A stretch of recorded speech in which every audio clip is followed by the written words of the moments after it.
What's up, everybody? Welcome to another edition of the Touchline Talk Show. Be sure to hit that subscribe button if you haven't done so already so you don't miss any of the content I put out every single week.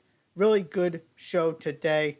We've got an NWSL final to talk about. We've got MLS conference finals to talk about. And we also have some very interesting Champions League developments to discuss. That is where I'm going to start. And when you're talking about the storyline coming out of the Champions League this week, Matchday 5, it is the teams that will not be participating in the knockout stage. And it is, once again, the Super League.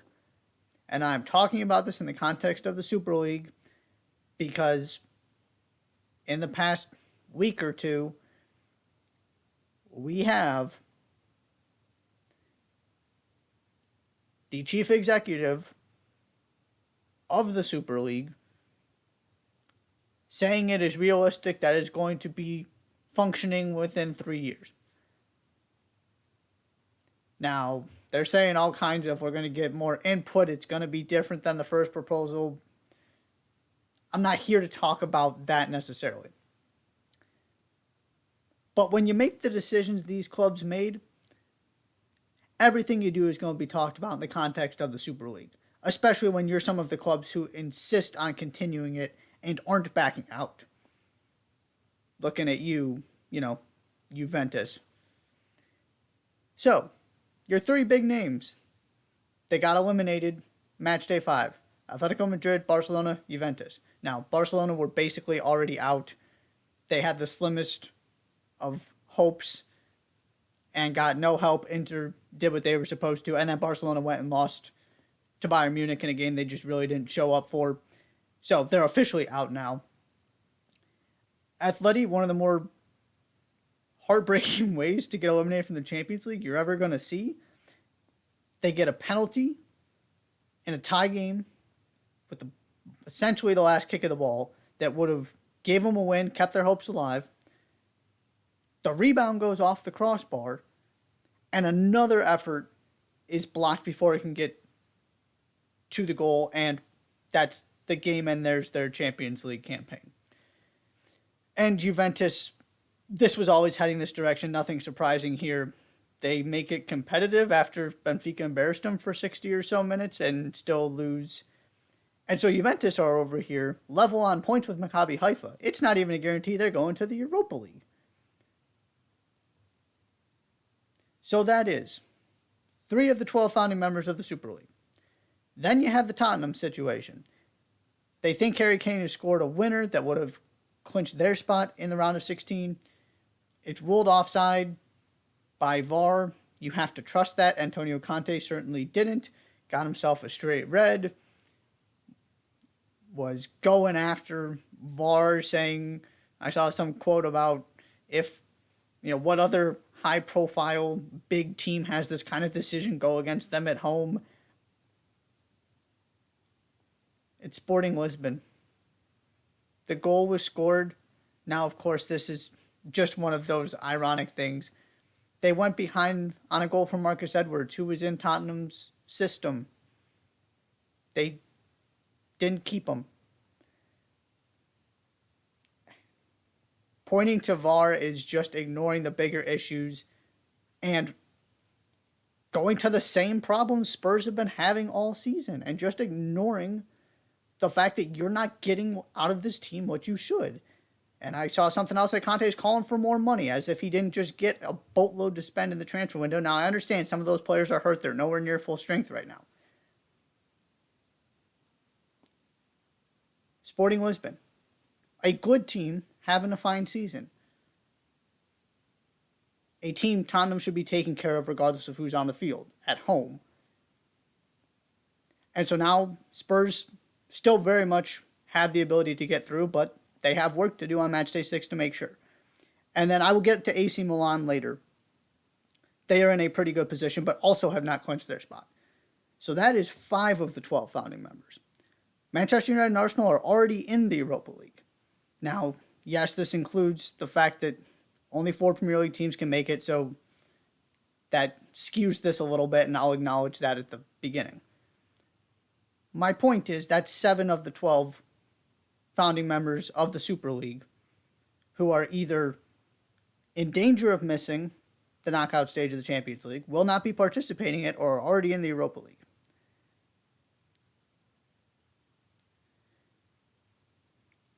And of all of the frustrating things about the Super League proposal and all of the arrogance that came with it, the one thing that irked me way more than anything else, which is why I'm bringing it up here in the context of all of this, is the idea that somehow these clubs thought they were so much better than everybody else, and the idea was you want to see the best teams play each other, that there was no meritocracy involved basically with this thing, and these clubs were guaranteed spots year in and year out. At that point, the Milan clubs had done very little over the past 5 to 10 years. Now, right as this was coming up, now they both have titles and are in a much better position. Spurs, trophy case, still empty. Arsenal, still trying to get back to the Champions League. Manchester United, how many jokes have been made about Manchester United in the past 5 seasons? And these clubs, and Barcelona as well. Now, of course, this has been a more recent development over the past few seasons with Barcelona. But you're talking about, that's what, half? I didn't bother to actually count how many teams I just mentioned there, but 6 or 7 of the 12 clubs that weren't particularly relevant on the European competition stage at the beginning of this thing. Now you've got, Juventus out here just being a slightly above average Serie A team, and all of the issues I just laid out in terms of how the Champions League is going this season. I mean, Atletico Madrid are not having a good season. And so this goes back to the meritocracy thing, and I was so happy when this all went down that Pep Guardiola mentioned this. The idea that you're just guaranteed a spot and you don't have to earn it because you're that much better than everybody else. The amount of audacity it takes to suggest that when you're in the situation some of these clubs are is just remarkable. And so this is something they have to deal with the consequences of. You can't throw that out there, say, this is a somewhat closed system, we're just too important to have any kind of risk to our brands, our money, we're just guaranteed spots because we're the ones propping this whole thing up, and then not deliver on it and go do what they're doing in the Champions League this season.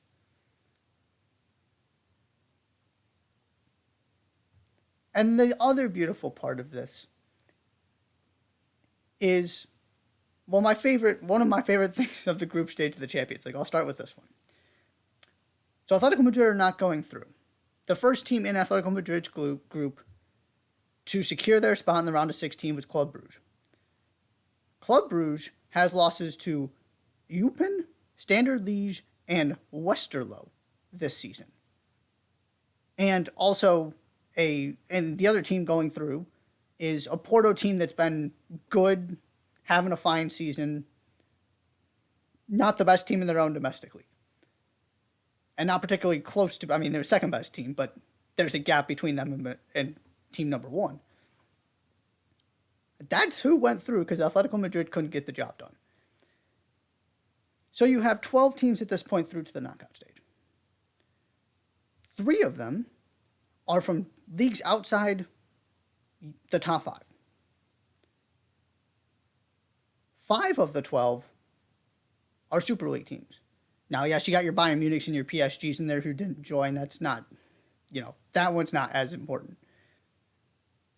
The point being, if 3 of the 12, you have 3 teams who have already clinched one of those 16 spots, which is the same number as of the 12 Super League teams, the amount that joined the competition in the group stage and then failed to advance. And you're out here continuing to talk about the Super League. It would be one thing if you really were that much better than everybody else and could kind of frame it as it's in everybody's best interest. We want the better competition. it's also not fair to these other teams because they just don't really have a chance. So now that you give them something they can actually win, and that's just not the reality of the situation. This will always be the thing that irks me most about how that, for all of the mistakes that were made rolling out this Super League idea, this will be the one that forever irks me most. And so here we are on match day 5 talking about these. I mean, Barcelona 2 years in a row. Juventus is a mess. Atletico Madrid doesn't have much going on. Tottenham could join them. AC Milan could join them. And I'm bringing this up because the Super League is not dead. I don't know if it ever comes to fruition, but there are people, make no mistake about it, there are people still working to turn that into a reality. Might it take a different form? Sure. I mean, out of necessity, because nobody's going to let them go try and do what they did last time because it was so ridiculous. But the idea that, right, it's not like I mean, Florentino Perez is in a different situation because Real Madrid continued to deliver in the Champions League, although we'll get to them in a little bit too. But the idea that, Andrea Agnelli of Juventus is still out here pushing the Super League, and his team is not guaranteed to be in the Europa League after the World Cup. Now they should, well, maybe. I'm not going to say they should make that happen. They have an opportunity to at least get to the Europa League. But you're going to look down at the Europa League once we get into the knockout portion of this, and you're going to see all kinds of massive names. And most of them, there are some situations where there was going to be a big team from Barcelona's group because Bayern and Inter were in there as well. That was just an unlucky draw. There was going to be at least a fairly big name from the Liverpool, Napoli, Ajax group. And Napoli just turned into the best team in the world. So Ajax get that honor, which there's nothing you can do about that. But then, again, 3 teams already through. So at least 3 of the 16 are going to be from non-European top 5 leagues. And Benfica looks like a top 15 team in the world. There is no hole to poke in what Benfica have done domestically or in the Champions League so far this season. There are ways to be better. And also, if you're going to just take away the competition, you better be that much better than everybody else. And these teams just aren't. And so when this kind of thing happens, this is exactly what everybody's going to be talking about. And you're going to pay the price because the message you sent by not really communicating anything other than this is what's happening and we need to save the sport is you think you're that much better than everybody else. And you weren't then, and you're not now.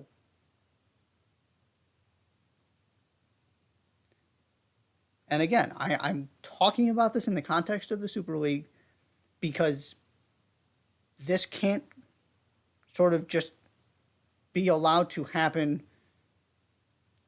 And it is still, that fight is still going on. The battle was clearly won decisively by the general soccer public, shutting it down in 48 hours, basically. But there are still people trying to make this happen. And maybe it's inevitable that it does at some point down the road.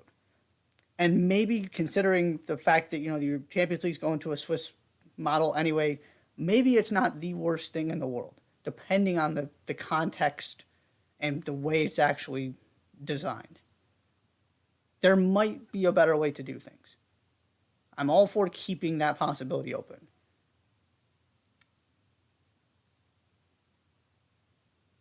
But the people who should be leading those conversations are not the ones who just decided they were better than everybody else and their teams are, where Juventus are right now, where Barcelona are right now. That is the important next step of this is if this is going to happen at some point, who is the one dictating the terms? Because it's just, the arrogance is amusing to see how this played out, that they thought they could get away with this. They thought they thought their teams were going to deliver. And I will go back to sort of where I started. The meritocracy part of it was always what, more than just the sort of blatant violation of how this sport is supposed to work. The competition part of it, the meritocracy part of it, is what bothered me the most. And so I'm going to bring it up when stuff like this happens because we consistently see in the Champions League, this isn't out of the ordinary. Now, maybe a little bit more than usual with some of these names.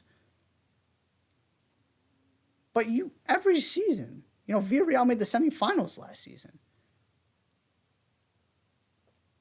It's not like the big clubs win every single time and they are all so dominant that nobody can play with them. And they're that much better than everybody else. It's just not reality, although maybe it's the world that some of these executives are living in. I don't know what their thought process is other than I'm assuming they just kind of thought they could get away with it. But, again, Super League. Not over. Pay attention to what happens. I mean, there might not be that much coming out recent, in the next few months or whatever. But this is an ongoing fight, and when teams like Atletico Madrid, Barcelona, and Juventus fall this flat in the Champions League, it can only be discussed in the context of what they were hoping was going to happen and the amount of teams that are better than them that would have gotten left out of those kind of competitions and that Super League design because they just invited themselves to the table with guaranteed spots, and that's now you're paying the price when you can't even back it up on the field. Outside of the unfairness part of just closing the system like that, they're not even proving they're showing they're not even the best teams. They're not the 20 teams that would deserve to get in every season. So here we are. On to a couple games I want to highlight specifically from this set, Matchday 5. Real Madrid lost to RB Leipzig. Not a huge deal for Real Madrid. I mean, there were some changes because they've already clinched their spot. They're not in danger. They knew going in they were going to be fine. It does highlight how important some of those close games they've had and getting the points they did was, though, because now you're in a little bit, again, they're through, but they don't even have the first spot in this group locked up, and they gave up 2 goals in less than 20 minutes to Leipzig. They were losing by 2 until they got a penalty at the very, very end. And this is where there was a stretch where they were finding ways to win every single game. It might not have been the most convincing, but there were teams slipping up, teams drawing, and Real Madrid weren't. And that's where I kind of went to and I had them at number 1 in my top 25 at one point. You just can't, they find ways to win and you can't dispute it. But they have never been that convincing, and now, you've got a draw or 2 in there. You've got this loss, which, of course, is their first of the season. It's not like the sky is falling or anything. But they haven't been especially spectacular, and that's why I still think Barcelona have a decent shot to win La Liga if they can win that second El Clasico at home. I'm not necessarily going to pick them to do it. And this is, again, right, what Real Madrid have done in this competition. It's not pretty, but they get themselves through to the knockout rounds, and then they just find ways to win. And maybe they keep doing that. They're clearly a great team, and they've done this for over a season now. There's no disputing that part. But it's not like they're dominating everybody. And they got outplayed by Leipzig. And I also want to talk about this more from the Leipzig standpoint because that's where the real significance of this game is. Last 8 games, 6 wins, 2 draws for Leipzig. Marco Rosa's finally got this thing going. They're starting to move up the Bundesliga table, and this game put them in a phenomenal position to get through to the knockout round, which is not something that was happening after match day 2. They were in big trouble, and they got the points they needed to give themselves the opportunity. That's really all you can ask for. It's not done and dusted. They need to take care of business, but they are in the driver's seat to get to the round of 16, which is where they should have been all along. They just took a very strange route to get there. My bigger point is the managerial change, whether it's just a new manager bounce or this is going to be sustainable under Marco Rosa and all of a sudden they're going to be back to being one of the 4 best teams in Germany. It's working right now. It had the desired effect. It saved their Champions League campaign. Might have saved their Champions League campaign for next season too, depending on whether they can keep this going in the Bundesliga long term. But all of a sudden, they're becoming a team you don't necessarily want to draw in the round of 16. Just see what they did to Real Madrid. And Timo Werner is back now. They're always dangerous if they can put it together, and sometimes they just have these weird stretches where it's not happening. And Marco Rose seems to have figured something out. Again, we're still in that sort of new manager bounce part of this where maybe they fall off, but at the last season, they had a really, really good extended stretch that ended with a trophy, and then they came into this season and it was awful. And now they're back to being great again. It's this weird cycle. They got to be more consistent. But if you catch them at the wrong time, I am very curious to see, if you're asking me for kind of an upset pick in the round of 16, they're one of the teams I'm looking at because they are playing really, really well right now. Question is, can you continue it to the World Cup break? Can you continue it after the World Cup break? But I wanted to mention that because they have been a non-factor both domestically and in the Champions League until the last month or so, and all of a sudden things are picking up and they're playing incredibly, incredibly well. And then finally, want to discuss Group E. This has been the most interesting group to me from the beginning, and it's delivering on that.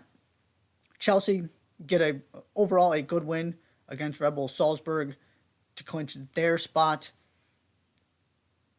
Graham Potter hasn't been spectacular the past couple weeks, but continuing to get points on the board, do what they need to. This is one of those pivotal games where it looks really good because you won it, but if you didn't win it, you were in some trouble. It was just kind of the reality of their poor start, the fact that Salzburg were drawing instead of winning most of those games. The AC Milan had some hiccups. It was going to come down to these matchups between these teams. The Chelsea AC Milan ones, the Chelsea Red Bull Salzburg ones, and the Red Bull Salzburg AC Milan ones. And Dynamo Zagreb just found a way to sort of stay in this thing, and now are not really a factor because AC Milan thumped them. And so Chelsea's through. AC Milan are in control of second place.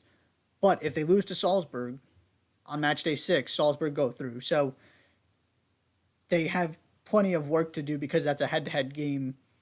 One thing goes wrong, you fail to score, and your Champions League campaign is done. But Zagreb did enough that, again, if AC Milan hadn't taken care of business, this gets real interesting, and all 4 teams are potentially still a factor. AC Milan are playing really, really well. I also wanted to mention this from AC Milan's standpoint. They're playing really well over the past few games. Seem to have figured some things out. They look like the most serious title challengers to Napoli at this point, which has not really always been the case. I mean, maybe you could argue you always had them as that second team in terms of who you thought was most likely to win the league. But Atalanta were up there playing really, really well and not dropping points. And they've stumbled a little bit. AC Milan continue to win. They're doing what they need to do in the Champions League and are going to be one of those teams that you don't feel necessarily terrible if you end up with them, assuming Chelsea finish top of this group. But there's also a world in which if AC Milan finish second, they draw Club Brugge and are favorites to go through to the quarterfinals, and at that point, kind of all bets are off. So, overall, one of my bigger takeaways from kind of the second half of this Champions League group stage is Serie A showed up. Now, Juventus didn't. But there was a world in which both Inter and AC Milan were going to end up in the Europa League in a best case scenario. And that has turned around to Inter is through, playing a little bit better. AC Milan playing better, in control, have some work to do, but should still get through. And now we get to the question of Can Serie A be a factor in the later rounds of this tournament when it looked like at one point Napoli was just going to be there carrying this entire league by itself? Now the Milan teams are also delivering, and the outlook is different for Serie A as a result when you're talking about representation in that round of 16. That is all for Champions League discussion today. I'm going to take a quick break, and when I come back, preview time, just like we did last week. NWSL final, MLS conference finals, 3 fantastic matchups. We're going to break it all down, things I'm looking for, what I think is going to decide the games, some sort of reflections on when these teams have already met this season, talk about that a little bit, everything you need to know. NWSL final, MLS conference finals right after this break. You're watching the Touchline Talk Show. Don't go anywhere.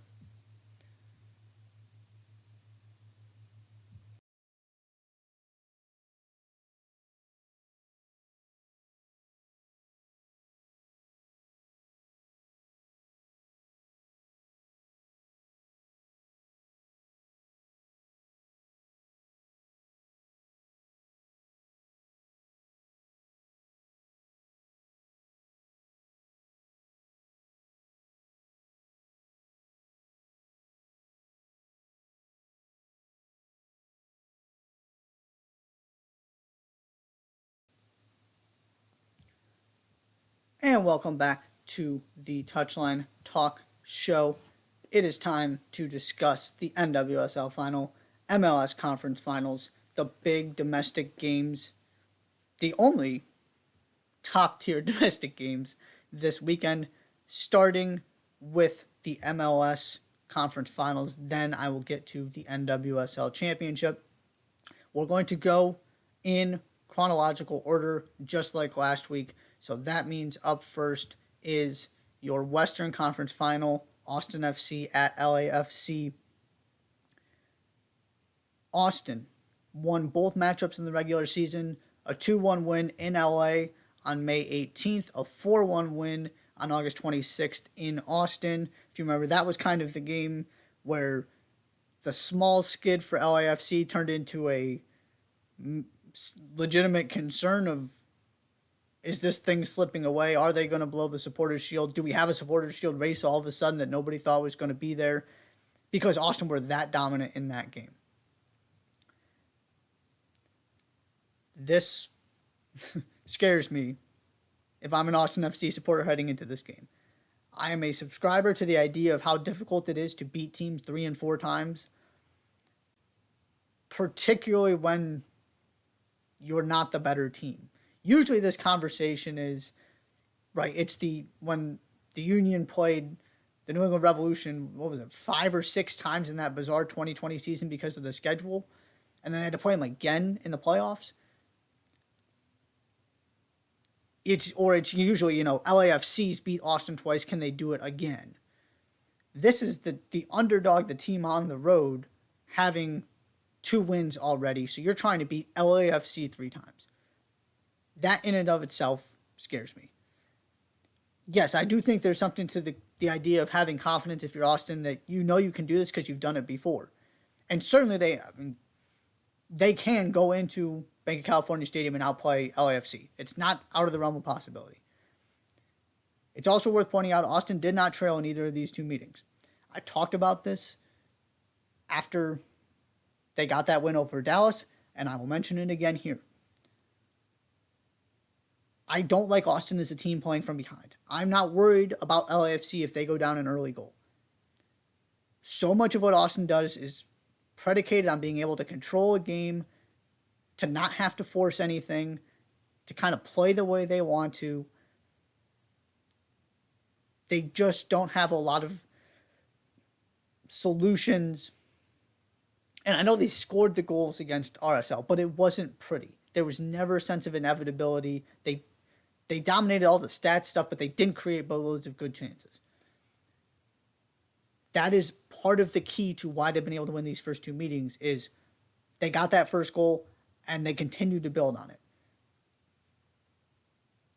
If they get the first goal again in this one, now you're in business because they have shown They know how to exploit LAFC when LAFC are chasing a game.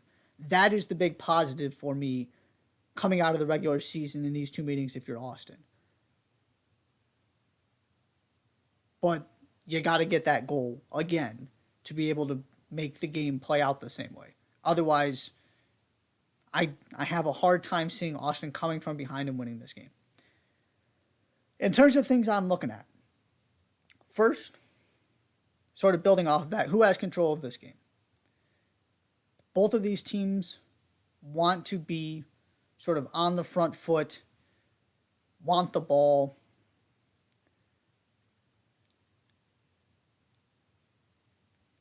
And then the second part of that is, okay, so only one of them can. Can the other team adjust? And this is what was so, I've gotten to talk about LAFC and El Tráfico. This is what was so impressive to me about that game. There were plenty of things that went wrong for LAFC. They never really felt like they were dominating proceedings. But every time they needed a goal, they found one. They did that sort of against what you expect from them. And if you go look at the possession numbers, it is jarring. They have dropped dramatically since Bob Bradley. And I went back and compared them to the other Supporters' Shield winning team. It's not the same thing. They have evolved, and what Steve Schwindel has added is the ability to play in transition more, the ability to not need the ball and to not have to sort of break teams down by passing left and right. They are a more multidimensional team. I believed that was the case heading into the postseason, and I needed to see it. You saw it in El Tráfico, which goes back to what I said earlier about I'm not scared if they go down a goal. They can adjust, and they can also just dominate the ball for 20 minutes and bombard your goal. They can do a little bit of everything. They look like they have plan A, plan B, and that's huge in the postseason. It's one of my sort of pillars of postseason success, if you will. I'm not sure Austin has that, which is why I feel good about LAFC in this game. Second, do Austin's secondary attackers deliver? You know you're getting Sebastian Driussi. He's one of the best players in the league. Fantastic season. Big time goal scorer, big time creator. He gives you an opportunity in this game. He can be the best player on the field, 100%. LAFC have, 1, 2, 3 at least of those guys. This can't be Driussi versus LAFC's front three. You need Maxi Arruti. You need your winger, specifically Diego Fagundes, who had such a good season. Whoever's going to end up in forming that attacking line, they need to be really good. And you need a secondary creator, and that has been Diego Fagundes for this team. He can't be quiet. You can't have both wingers be quiet. You need somebody to help Driussi. Because I don't see this being a game where it's a 1-0 win because one chance decides it. I'm seeing more like a 2-1, 3-2 kind of thing. 3-1 maybe. If Driussi doesn't, if people are missing chances, if Diego Fagundes is kind of taken out of the game, this could get lopsided because it's so difficult to do that at LAFC because they've got 3 or 4 guys who can control a game. Austin, as good as this attack has been, don't exactly have that kind of ability. The other thing I'm going to throw out here, though, last 9 games, LAFC, 1.8 goals allowed per game. They have not been spectacular defensively. This is another one of my postseason things. You got to be able to win the 1-0. Again, I'm not convinced it's going to be this game. I think it's more likely it comes in a final. But they can be got at defensively. And, and the Galaxy showed you can find a way to get goals kind of out of nothing when you're trailing. It's not like the game is over. That contradicts what I said about Austin and my hesitations with their ability to do that. But it's not like you're facing a juggernaut defensively. You've scored on this team. Other teams have scored on this team. So this should be a phenomenal matchup, but those are the things I am looking at. Who's got control, and can the other team make an impact even if they don't have exactly what they want in terms of possession and sort of the game going the way they want. Austin's secondary attackers, do they show up and do they make a difference? And can you exploit this vulnerable LAFC defense? On to semifinal number 2 in the East. Union won both meetings with NYCFC this season, a 2-0 win in New York on March 19th, a 2-1 win in Philadelphia on June 26th. You can kind of throw those out the window because both teams are very different. What I want to talk more about is last year's conference final. And I want to qualify this first by reminding everybody this was the game where the Union lost, I think it was something like 11 players to COVID. Something like half of those were starters. It was a shell of the Union team that had gotten them to hosting an Eastern Conference final. And NYCFC had a couple injuries, and Tati Castellanos was suspended for this game. So, in one sense, there's very little to take from it because so many of the key players in this game were not in that one. But there is one point I want to make from that game. First half, NYCFC could not connect passes. It was one of the worst NYCFC performances I've ever seen. They had nothing happening offensively. The Union were just running around, causing chaos, deflecting passes. It's not like the Union were doing anything offensively, but they were really bothering NYCFC. They could not match the intensity of that Union pressure and just the way the Union attack you in that midfield. Right? It is all built on chaos, direct, second balls, making your life uncomfortable, and the Union were absolutely able to do that. After halftime, NYCFC regrouped. They were much better. They scored the goals they needed to and were certainly the better team, in large part because the Union didn't have anything close to their first team lineup out there. So that is the one thing I want to mention from NYCFC's perspective. Your team isn't going to look all that different from the one that showed up for this game last season. There are some notable changes, but the biggest one is Castellanos, and Castellanos wasn't there for this game last season in the Eastern Conference Final either. You got to show up, especially against this Union team, which is so much better than the one you faced in the Eastern Conference Final last season. You got to show up the entire game. You are not going to get away with playing the first half you did last time. It's not going to happen. In terms of questions, first, it's all sort of going into how do NYCFC line up defensively? What is Maxime Chanot's status? If Maxime Chanot cannot play, does Nick Cushing stick with the back three? The answer when Chanot went off against Montreal was to go to a back four. That did not really work. It went back to a back three. It got better. Does Nick Cushing start with that regardless of who is available? Does he just say we're playing 3 center backs? And in this game in particular, this is really important from a tactical standpoint because NYCFC are one of those teams. The outside backs, particularly Anton Tinnerholm, much more effective, built to play as wingbacks.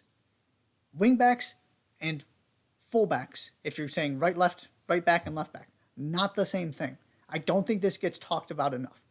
Very different positions. Now, yes, the same guys can typically play them, but Marcos Alonso is not the same kind of left back he is left wing back. He needs that defensive cover. He needs to be able to get farther up the field and play more of as a winger and a left midfielder who then has those additional defensive responsibilities rather than being part of a back line. That is the difference. And it's not that Anton Tinnerholm can't defend.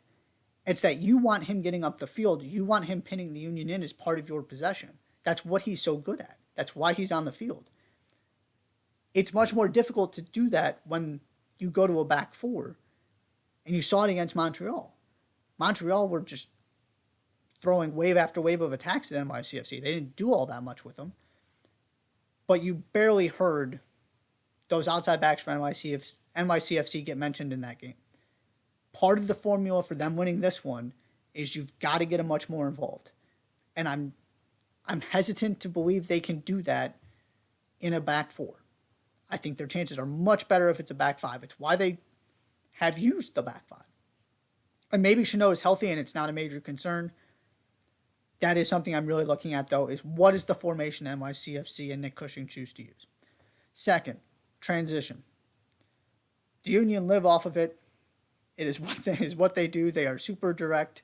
They want to turn you over. They want to win second balls in midfield. They want to just boot the ball up the field and try and win, knockdowns. They are all about going from point A to point B faster than you. And they have the strikers to do it. They are all strong and they are all super quick. NYCFC, not that kind of team. However, they were really, really good in transition against Montreal. That game did not go the way they wanted it to, but every time they had an opportunity, when they were able to absorb that pressure and kind of release from it and get on the counter, they were scoring goals. So this is kind of a different question for both teams, but it goes to the same point. Can the Union do what they want to do and play the way they want to play? Or are they going to get really frustrated and NYCFC are able to stop them from having those moments, preventing the turnovers and pinning them in more so that they've got to do more defending. They can't do what they are best at. And on the NYCFC side, if this game isn't going the way you want, which is entirely possible considering it's going to be in Chester and this Union team is terrific, can you create and take your opportunities on the counter? Can you be as good in transition as you were in Montreal? Because it might take that to stay in this game or to get a first goal and change the complexion of this game. I'm not the biggest fan of the Union down a goal. I have more confidence in them than Austin, but they're, again, a team that's built to play from ahead. I expect them to come out with a fury, knowing how close they came last season and what COVID did to their chances. If NYCFC can get that first goal, it very well may come on the counter, and that could change everything. So that's number 2. Number 3, the midfield. First, does Alejandro Bedoya play? If so, what role? What role does Keaton Parks play? You've got some of the injuries, guys coming back from injuries as part of this. On a more basic level, though, which midfield is better? Jose Martinez, Leon Flock, superb against Cincinnati. Jose Martinez, that might have been the best distribution I've ever seen from him. He is not a guy that is known for his passing ability. He is there to stop Maxi Morales and stop Luciano Acosta and, be one of the closest things you've seen in MLS to N'Golo Kante. But he was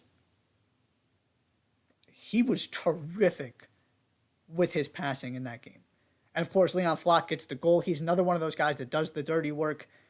Not great going forward, but he finds a way to score a good goal. You need more from your other midfielder, whether that's Alejandro Bedoya or Jack McGlynn. You need more from Daniel Gazdag at the top of that diamond. On NYCFC side, midfield's been, again, sensational. Maxi Morales is scoring goals. You've got guys helping, contributing. Pereira's been fantastic. You can go down the list. They got to keep that up. I think, and this is true in every game. Whoever wins the midfield battle, odds are they're going to win the game. But I do think it's especially true in this one because that midfield is so important to the way the Union play. If you can bother them there, stop them from getting the ball up to those forwards, you can keep them quiet. And that's what Cincinnati were able to do. The question then becomes, can you sort of find a way to get around that? And that's what the Union were able to do against Cincinnati with that Leon Flock goal and with Jose Martinez being so good with the ball at his feet. It's not what you're trying to do, but they were able to pull it off. If it comes to it, can they pull it off again? So that is what I'm looking for in the Eastern Conference Final. And now to NWSL, Audi Field, Kansas City Current, Portland Thorns for the championship. Again, not sure you're going to put too much stock in these teams' meetings this season, but Portland, 3-0 win at home on April 30th, a 1-1 draw in Kansas City on September 18th. My questions here. First, can Portland get their attack going? It was so good all season long, and it just kind of wasn't really there against San Diego. Now, I know they scored goals. They scored 2 phenomenal goals. That is not a sustainable formula for success. That is a way to escape a playoff game and continue your season. If they get goals like that again, hats off to them. You're just not beating them. They're the team of destiny. Sophia Smith, really quiet game. Got to get her more involved. Got to get Morgan Weaver more involved. This team is built around its attack. Its attack needs to be better. You can't be asking Rocky Rodriguez and Crystal Dunn to bail you out with volleys from, 20 yards out or whatever it was. Second, who makes a mistake, if anybody? And I mention this specifically because Kansas City has been so ruthless capitalizing on the ones their opponents make. When you look at the goals they've scored this postseason, it hasn't been, the prettiest build-up in the world. It's been a lot of picking up a loose ball, forcing a turnover, and being able to then create a good opportunity out of that.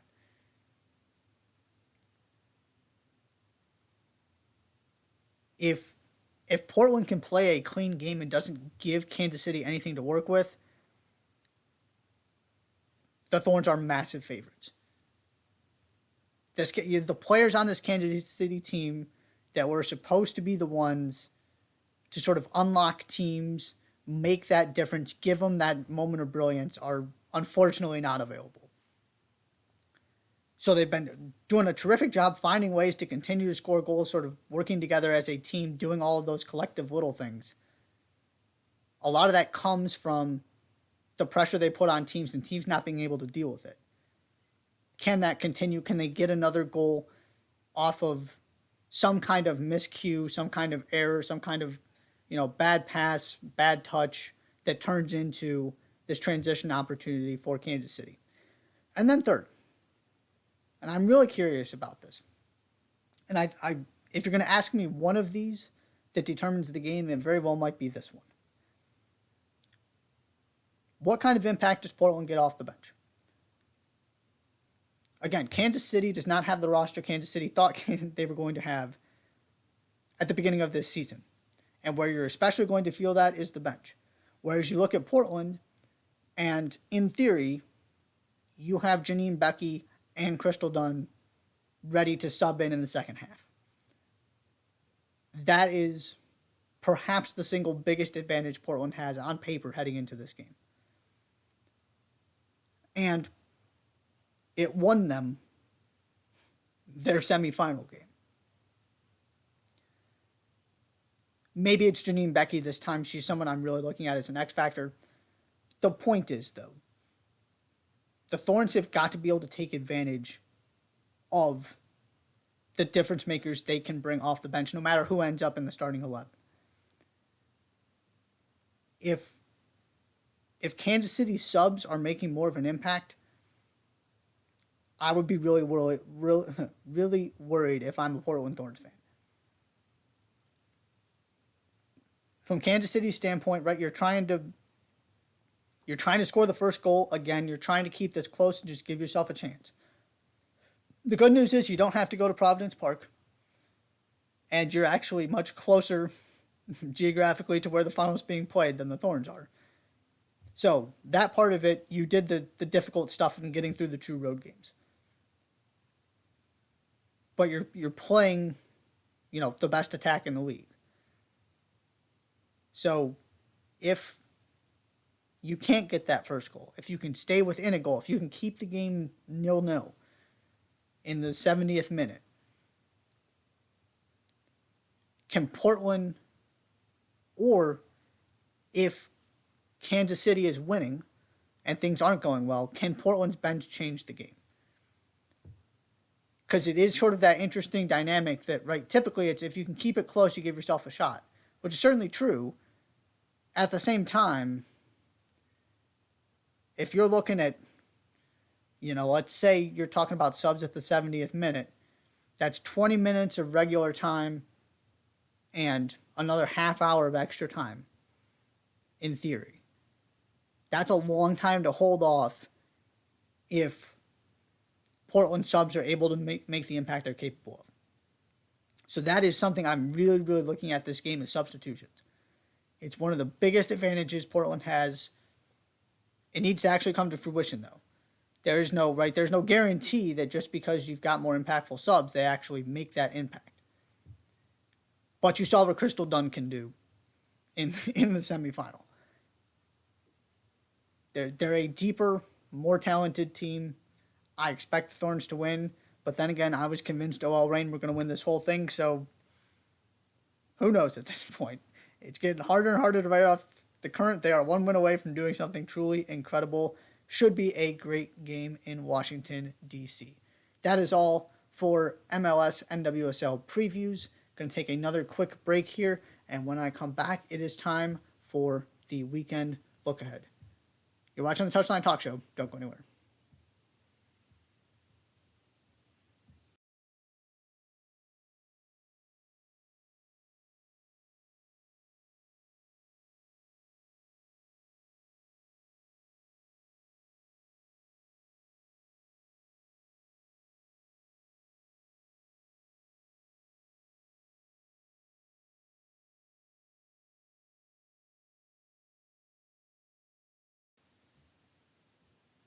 And welcome back to the Touchline Talk Show one final time. It is time for the weekend look ahead. I already talked about NWSL, MLS, not going to go over that again. England. Manchester City at Leicester City. Number one, can Manchester City continue to pile up wins as Arsenal are slipping a little bit and struggling with form right now? Two, Leicester, all of a sudden, playing much, much better. Not giving up, 3, 4, 5 goals a game. Scoring plenty of goals. Out of the relegation zone. Ben Rodgers has done this before. Can he do this again? That is on Saturday. Also on Saturday, Chelsea at Brighton. The return to Brighton for Graham Potter. Brighton in this slew of really difficult games. They had that easier start to the season where they were beating everybody. It's getting much tougher. Can they start picking up some points and stop this slide? Chelsea, you've got some draws in there. Since Graham Potter took over, it's been a very good start. The bar is set pretty high in terms of top 4, though. So this is a game you probably should win. And then also Saturday, Leeds at Liverpool. Just when you think Liverpool might be able to put a little bit of a run together despite all the injuries, they get outplayed by Nottingham Forest. Leeds, not going particularly great. Jesse Marsch job security. I will give my thoughts on that if he actually gets fired. Until then, I will wait and actually believe that happens when I see it. But this is a really tough stretch of games coming up for Leeds, starting with this one at Anfield. Got to pick up points somewhere. And then on Sunday, West Ham at Manchester United. West Ham, always dangerous, not off to a great start. Got to start picking up points if you want to try and be a factor in the top 7 conversation. And Manchester United, can you keep going? Can you keep building off of this? It's been a terrific stretch here. You got to be able to do it for an entire season. You got to be able to do it for weeks, months at a time, not just a few games here or there. Spain, Barcelona at Valencia on Saturday, Girona at Real Madrid on Sunday, and the other game I want to mention, Real Betis at Real Sociedad on Sunday. Could be a massive one in terms of Champions League ramifications, top 4. These are 2 of the better teams in the league. They've both gotten off to good starts. Which of them prevails in that one? Italy. Sassuolo at Napoli. Juventus at Lecce. I mentioned this game only because if Juventus lose to Lecce, maybe that's enough to get Max Allegri fired. I know they're trying their darndest to keep him. At some point, you gotta stop what's going on. So can they get a win there and prevent this from spiraling even more out of control? Sampdoria at Inter on Saturday, Atalanta at Empoli on Sunday, and AC Milan at Torino on Sunday. Germany, Mainz at Bayern Munich on Saturday. All of a sudden, Bayern are looking phenomenal again, destroying teams in the Champions League and in the Bundesliga. Is Mainz next on that list, or can Mainz find a way to stifle Bayern even further? Borussia Dortmund and Eintracht Frankfurt. Tricky game for Dortmund. This is one of those where typically a draw wouldn't be the worst result in the world, but you've dropped too many points already. That needs to be 3 if you want to try and keep pace with Bayern, especially the way Bayern are playing right now.